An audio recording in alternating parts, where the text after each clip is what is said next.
आज हमारे साथ खास बातचीत करने के लिए धर्मेंद्र कुमार सिंह उर्फ विशाल सिंह जो वार्ड 41 के जो हैं वो उम्मीदवार हैं वार्ड पार्षद के लिए। तो चलिए इन्हीं से जुड़ते हैं। पहले तो बहुत बहुत बधाई, बहुत ही कम दिन रह गए हैं अब तो।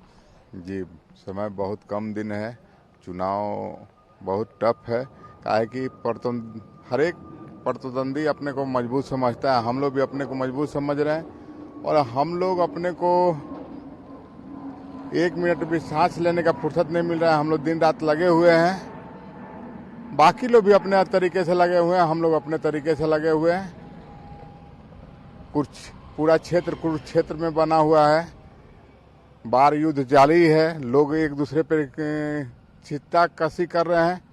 लेकिन हम लोग का मानना है कि किसी के बारे में गलत शब्द बोलने से चुनाव जीता नहीं जा सकता, चुनाव प्रभावित नहीं किया जा सकता है।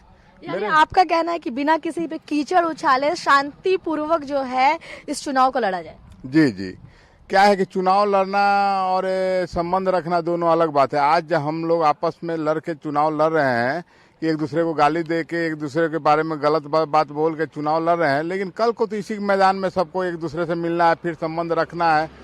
तो उसको ध्यान में रखते हुए हम लोग तो किसी के बारे में ना रामजी प्रसाद जी के बारे में बोलते, वो भी मजबूत उम्मीदवार हैं। ना नीलम दीदी के बारे में बोलते हैं, ना उर्मिला दीदी के बारे में। उर्मिला दीदी तो 15 साल राज की हैं, 15 साल उनका सत्ता रहा है, 15 साल यहाँ के पार्षद रहे हैं। हम लोग नया पहली बार हम लोग भी ग्राउंड में कूदे हुए हैं। तो देखिए वो तो चलिए पूर्व में जो उन्होंने कार्य किया है, लेकिन आप जो इस बार उम्मीदवार बने हैं, डोर टू डोर कैंपिंग कर रहे हैं, कुछ एजेंडा के साथ, कुछ मुद्दों के साथ जो है आप मैदान में उतरे होंगे, क्योंकि कहीं ना कहीं उनके कार्यकाल में कुछ तो कमी रही होगी। तो वो क्या है और किस एजेंडे के साथ आप मैदान में हैं? मुझे लगता है कि जितने उम्मीदवार हम लोग खड़ा हैं वो केवल चुनाव जीतने के लिए खड़ा, उनके पास कोई एजेंडा ही नहीं है किस लिए चुनाव लड़ रहे हैं। उनका मानना है कि चुनाव लड़ना है, चुनाव जीतना है। अरे जब मुद्दे नहीं रहेगा तो चुनाव जीतिएगा कैसे? मेरा मानना है कि 15 साल जो व्यक्ति इस क्षेत्र में पार्षद रहा, इस क्षेत्र का विकास जिस तरह होना चाहिए था, स्मार्ट सिटी के बगल में है, उस तरह हमको दिखता नहीं है। सबसे बड़ा समस्या है कि महिला पार्षद होने के बाद भी महिलाओं का विकास नहीं हो पाया। ये बड़ा दुर्भाग्यपूर्ण बात है। हम लोग का मानना है कि हम लोग जब चुनाव जीत के आएंगे तो सरकार की योजना है कि महिला समूह बना के महिलाओं को रोजगार देना है। जो इस सरकार की स्कीम है उसके तहत हम लोग समूह बना के महिलाओं को रोजगार देने का प्रयास करेंगे। दूसरा स्कीम है कि 6 पार्षद इस HC एरिया से आते हैं। यहाँ ड्रेनेज सिस्टम बहुत खराब है और जिसके चलते यहाँ पे आए दिन ड्रेनेज के चलते गंदी पानी रोडों पे बहते रहती है। तो मेरा मानना है कि जब हम लोग चुनाव जीत के आएंगे तो 6 पार्षद जो हमारे क्षेत्र के उनसे सलाह करके, और नगर निगम को हम लोग टैक्स देते ही हैं, तो ड्रेनेज सिस्टम को सुधारने के लिए उसके लिए लड़ाई करके उसको सुधार करवाने का हम लोग प्रयास करेंगे।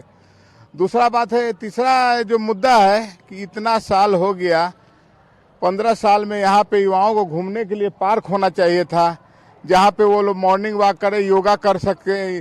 क्योंकि HC इतना सुंदर वार्ड है, जितना खुला एरिया है, खुला मैदान है, वहाँ पे आज तक मैडम नहीं करवा पाई। लेकिन हम लोग जब चुनाव जीत के आएंगे तो बुजुर्गों के लिए काम करेंगे, पार्क बनवाएंगे। दूसरा बात है कि जितना बुजुर्ग है आज भी वृद्धा पेंशन, लाल कार्ड, पीला कार्ड और राशन कार्ड ये सबसे वंचित हैं, उनको हम लोग प्रॉपर सबको गरीब तबका को दिलवाने का काम करेंगे। अच्छा, तो देखिए आप लगातार कार्य कर रहे हैं, लगातार लोगों के बीच में जा रहे हैं, डोर टू डोर कैंपिंग कर रहे हैं, तो ऐसे में जो आमजन है, आपके क्षेत्र के जो लोग हैं, उनका समर्थन कैसा देखने को मिल रहा है? ऐसा है कि इस क्षेत्र के जितने लोग हैं उसको हम लोग जनता मानते नहीं, क्योंकि ये मेरा परिवार है। इसी क्षेत्र में हम लोग जन्म लिए और इसी हर एक घर से हम लोग का संबंध रहा।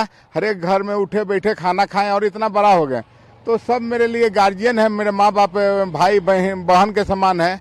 तो हम लोग जाते हैं तो ये अनुभव होता है कि उनको भी लगता है कि अपना घर का बच्चा कोई चुनाव में आया है, तो आशीर्वाद देते हैं कि खुश रहो, जीतो, विजयी भवा, तुम्हारा जीत पक्की है। ये सब जब भावना दे से जब आशीर्वाद मिलता है तो हम लोग को ये एहसास होता है कि घर के परिवार के लोग अपने परिवार के एक सदस्य को बड़ी जिम्मेवारी की तरफ भेज रहे हैं, और मेरी भी बहुत बड़ी जिम्मेवारी होगी कि अपने परिवार के लोगों को खुश रखें, उनकी सभी महत्वाकांक्षा को पूरा करने का हम लोग प्रयास करें। तो बिल्कुल देखिए, वार्ड 41 में यानी लोगों का, या इन्होंने कहा कि इनके वो परिवार के सदस्य हैं, उनका पूरा समर्थन इन्हें देखने को मिल रहा है। लगातार पिछले कई सालों से महिलाएं यहाँ पे पार्षद रही हैं, पर कई कुछ महिलाओं को लेकर कुछ खास विकास नहीं हुआ है।